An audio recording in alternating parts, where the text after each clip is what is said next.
नमस्कार, दिल्ली न्यूज में आपका बहुत बहुत स्वागत है। चलिए देखते हैं आज की 10 फटाफट बड़ी खबरों को। दिल्ली में बढ़ते प्रदूषण के बीच एनडीएमसी का बड़ा फैसला, पार्किंग फीस को किया दोगुना। दिल्ली एनसीआर में बढ़ते प्रदूषण स्तर के बीच नई दिल्ली नगर पालिका परिषद ने बड़ा फैसला लिया है। एनडीएमसी ने लोगों को प्राइवेट वाहन का इस्तेमाल कम करने और पब्लिक ट्रांसपोर्ट को बढ़ावा देने के लिए पार्किंग शुल्क बढ़ाकर दोगुना कर दिया है। एनडीएमसी की ओर से कहा गया है कि दिल्ली में ग्रैब का चौथा चरण लागू किया गया है, जिसमें सार्वजनिक परिवहन को बढ़ावा देने के लिए पार्किंग शुल्क बढ़ाने का प्रावधान था। इसलिए परिस्थितियों को ध्यान में रखते हुए 31 जनवरी 2024 तक एनडीएमसी ने पार्किंग शुल्क को दोगुना करने का फैसला किया है।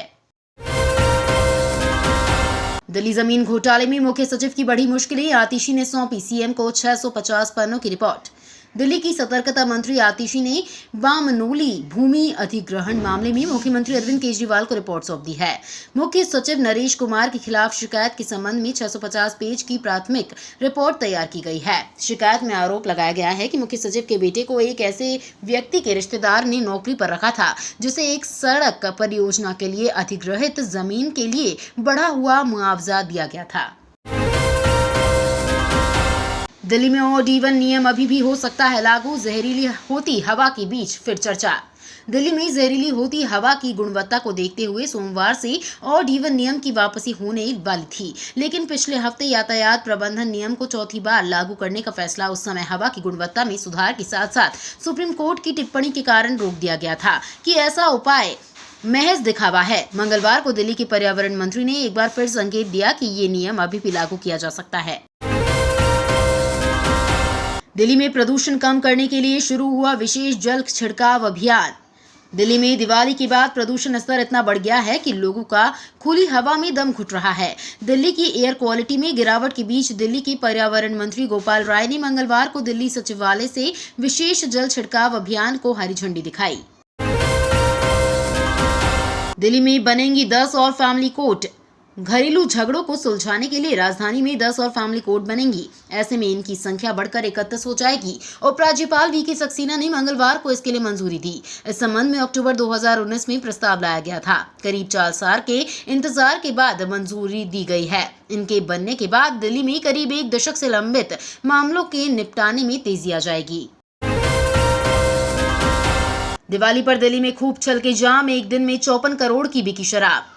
देश की राजधानी दिल्ली में इस साल दिवाली का जश्न लोगों ने जमकर मनाया। पटाखे की आवाज और धुआं तो सब ने सुना और देखा, लेकिन पार्टी और मौज मस्ती भी जमकर हुई। इसका तस्दीक करते हैं वो आंकड़े जो शराब की सेल से मिल रहे हैं। इस साल सिर्फ दिवाली के एक दिन पहले 54 करोड़ रुपए की शराब की बिक्री हुई। दिवाली से पहले के 15 दिनों में औसतन रोज 31 करोड़ रुपए की शराब दिल्ली में बिकी। दिल्ली में हवा के बाद पानी पर भी संकट, यमुना में बढ़ गया सफेद जहर। राजधानी दिल्ली पर इन दिनों प्रदूषण का कहर टूट रहा है। हवा तो पहले से दमघोंटू है और अब यमुना का पानी भी पहले से अधिक जहरीला हो गया है। खतरनाक रसायनों की अधिकता की वजह से यमुना झाग से पटी नजर आ रही है। यमुना में झाग ऐसे समय पर बढ़ गया है जब छठ पूजा बेहद नजदीक है और रोग के बावजूद बड़ी संख्या में व्रती नदी में पूजा करने पहुंचते हैं। दिल्ली में मकानों को तोड़ने के आदेश से उबाल, हजारों लोगों के बेघर होने का डर। उत्तरी दिल्ली के बुराड़ी इलाके के झरोड़ा गांव में 800 मकानों को गिराने के कोर्ट के आदेश से हड़कंप मच गया है। इसके विरोध में लोग सड़कों पर उतर आए। स्थानीय लोगों की भारी भीड़ ने GT, Karnal road, Wazirabad highway और आसपास की कई सड़कों को जाम कर दिया। इनमें बड़ी संख्या में महिलाएं भी शामिल थीं। हंगामे की सूचना पर भारी संख्या में पुलिस फोर्स को मौके पर भेजा गया। दिवाली पर बिना पीयूसी सर्टिफिकेट के चलने पर 700 गाड़ियों पर लगाया गया जुर्माना। दिल्ली ट्रैफिक पुलिस ने वैध प्रदूषण नियंत्रण प्रमाण पत्र के बिना वाहन चलाने के लिए वाहन मालिकों को दिवाली पर 700 से ज्यादा चालान जारी किए। अधिकारियों ने सोमवार को इसकी जानकारी दी। अब बिना मास्क लगाए ना जाएं बाहर। दिल्ली में 3 दिन दमघोंटू धुआं छाने का आसार। राजधानी दिल्ली के लोग फिर से प्रदूषण के दुष्चक्र में फंसते दिख रहे हैं। दिल्ली के वायुमंडल में बनी स्मॉग की चादर अगले 3 दिनों तक छाई रहने की आशंका है।